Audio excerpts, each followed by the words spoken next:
आज के इस वीडियो में हम मानव पाचन तंत्र का टॉप 50 ऑब्जेक्टिव क्वेश्चन लेकर आया हूं, जो आपके बेसिक से बेसिक जानकारी को इस वीडियो में कवर किया गया है। इस वीडियो को लास्ट तक देखिएगा और चैनल पर यदि नए हो गए तो चैनल को सब्सक्राइब कर लीजिए। चलिए आज का पहला नंबर प्रश्न देखिएगा। पाचन क्रिया कहाँ से प्रारंभ होती है? पाचन क्रिया माउथ से प्रारंभ होती है, यानी मुख से पाचन क्रिया प्रारंभ होती है। ध्यान रखिएगा, ऑप्शन नंबर बी बिल्कुल सही जवाब हो जाएगा। अगला प्रश्न देखिएगा, सवाल नंबर 2, मुख में कौन सा एंजाइम पाया जाता है? मुख में कौन सा एंजाइम जो है कि एमाइलेज एंजाइम पाया जाता है? एमाइलेज, ध्यान रखिएगा, ऑप्शन नंबर बी सही जवाब होगा। अगला प्रश्न, लार यानी सलाइवा का पीएच मान कितना होता है? सलाइवा का पीएच मान 6.6 होता है, 6.8 होता है, 6.8 होता है सलाइवा का पीएच मान। अगला प्रश्न, लार का निर्माण कौन सी ग्रंथि करती है? लार का निर्माण लार ग्रंथि करती है, सलाइवेरी गार्डन लार का निर्माण करती है। ऑप्शन नंबर बी सही जवाब हो जाएगा। नेक्स्ट क्वेश्चन देखिए, लार में कौन सा एंजाइम पाया जाता है? लार में कौन सा एंजाइम पाया जाता है?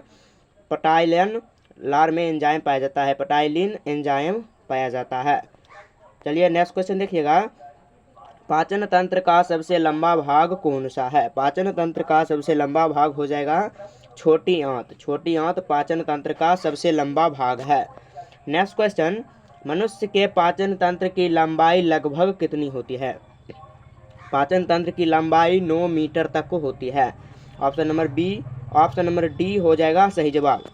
चलिए अगला प्रश्न, भोजन को निगलने की प्रक्रिया क्या कहलाती है? भोजन को निगलने की प्रक्रिया निगलना कहलाती है।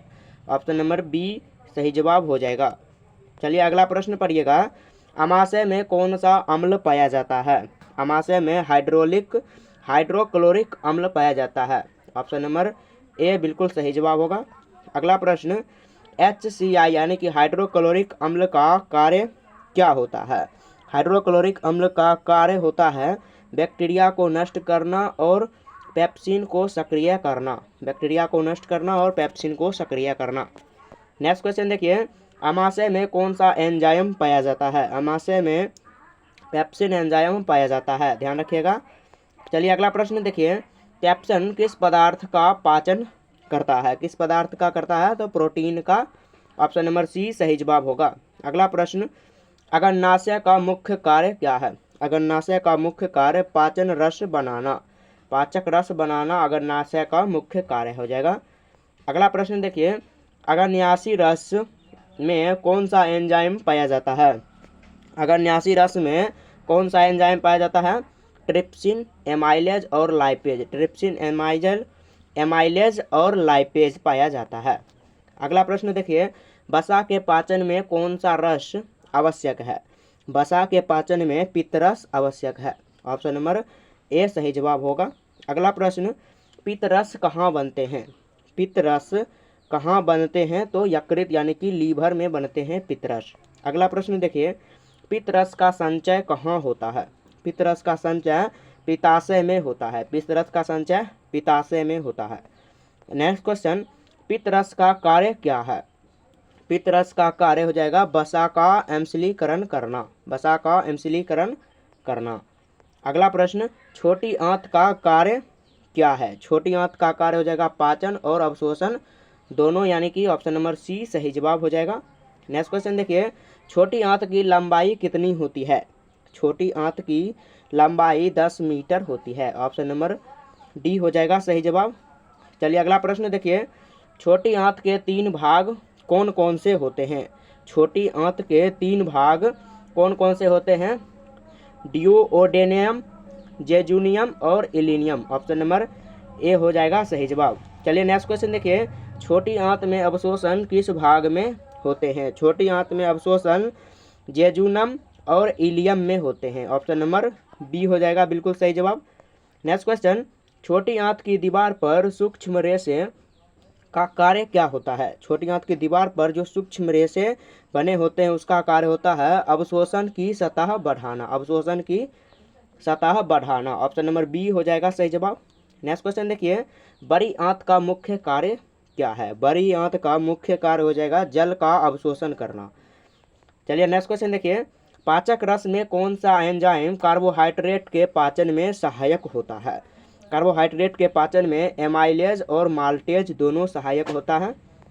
चलिए नेक्स्ट क्वेश्चन देखिएगा, सवाल नंबर 26। भोजन का अंतिम पाचन कहाँ होता है?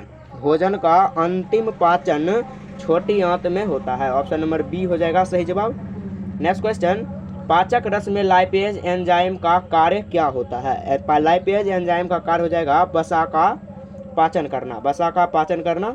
नेक्स्ट क्वेश्चन, यकृत का रंग कैसा होता है? यकृत का रंग हो जाएगा भूरा और लाल होता है यकृत का रंग। अगला प्रश्न, यकृत का औसतन भार कितना होता है? यकृत का भार हो जाएगा 2 kg का होता है यकृत का भार, ध्यान रखिएगा। अगला प्रश्न देखिए, नेक्स्ट क्वेश्चन देखिएगा, भोजन को आमाशय से छोटी आंत तक पहुंचाने में कौन मदद करता है? आमाशय से छोटी आंत तक पहुंचाने में कौन मदद करता है? तो पितरस मदद करता है। ऑप्शन नंबर ए हो जाएगा सही जवाब। अगला प्रश्न, कौन सा हार्मोन पाचक रसों को स्राव को नियंत्रित करता है? कौन सा हो जाएगा? सिक्रेटिन। ऑप्शन नंबर ए हो जाएगा बिल्कुल सही जवाब। नेक्स्ट क्वेश्चन देखिएगा, पाचक तंत्र का सबसे बड़ा ग्रंथि कौन सी है? पाचक तंत्र का सबसे बड़ा ग्रंथि कौन सी है? यकृत ग्रंथि हो जाएगा। ऑप्शन नंबर बी हो जाएगा बिल्कुल सही जवाब। नेक्स्ट क्वेश्चन देखिएगा, यकृत में कौन सा विटामिन संचित रहता है? यकृत में विटामिन ए संचित रहता है, ध्यान में रखिएगा। अगला प्रश्न, अग्नाशय ग्रंथि किस प्रकार की होती है? अग्नाशय ग्रंथि हो जाएगा मिक्सड ग्रंथि, यानी कि मिश्रित ग्रंथि होती है, मिक्सड ग्रंथि। अगला प्रश्न, वसा का पाचन कहाँ शुरू होता है? वसा का पाचन छोटी आंत में शुरू होता है। ऑप्शन नंबर सी हो जाएगा सही जवाब। अगला प्रश्न देखिए, कौन सा अंग पाचन तंत्र और उत्सर्जन तंत्र दोनों का भाग है? पाचन तंत्र और उत्सर्जन तंत्र, तो यकृत हो जाएगा। ऑप्शन नंबर ए हो जाएगा सही जवाब। अगला प्रश्न, भोजन को छोटे अणुओं में बदलने की क्रिया क्या कहलाती है? भोजन को छोटे अणुओं में बदलने की क्रिया पाचन कहलाती है। ऑप्शन नंबर बी हो जाएगा सही जवाब। अगला प्रश्न, मुंह में लार बनने की कितनी प्रमुख ग्रंथियां हैं? मुंह में लार बनने की ग्रंथियां हो जाएगा 3 ग्रंथि। ऑप्शन नंबर बी हो जाएगा सही जवाब। अगला प्रश्न, अग्नाशय में ट्रिप्सिन एंजाइम किसका पाचन करता है? ट्रिप्सिन एंजाइम प्रोटीन का पाचन करता है। ऑप्शन नंबर बी सही जवाब होगा। अगला प्रश्न, भोजन के पाचन में कौन से एंजाइम अंत में कार्य करते हैं? कौन से एंजाइम अंत में कार्य करते हैं? तो आंत के रस के एंजाइम, आंत के रस के एंजाइम। ऑप्शन नंबर सी बिल्कुल सही जवाब हो जाएगा। अगला प्रश्न, आंत का रस भाग क्या कहलाता है? आंत का रस भाग रेक्टम कहलाता है। ऑप्शन नंबर ए सही जवाब हो जाएगा।